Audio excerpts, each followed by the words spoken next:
ఒకసారి నేను వాక్యం చెప్పి ఒక సభలో అలా వెళ్ళిపోతుంటే ఒక 60 సంవత్సరాల వయసు ఓ తల్లి, బాబు ఎంత ఘోర పాపినైనా ప్రభు క్షమిస్తాడా అని అడిగింది.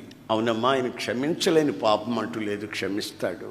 పాపిని క్షమిస్తాడేమో కానీ అయ్యా నేను ఒక రాక్షసుడయ్యా, నేను కానుపులు చేస్తుంటాను.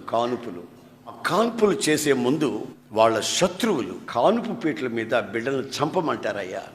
చాలామంది చాలా బోధలు చెప్తుంటారు, ఇవంతా ఇలా చెప్తుంటారులే అనుకొని యేసయ్యని దేవుడిగా అంగీకరించాలని కానీ అనుకున్న దాన్ని కాను.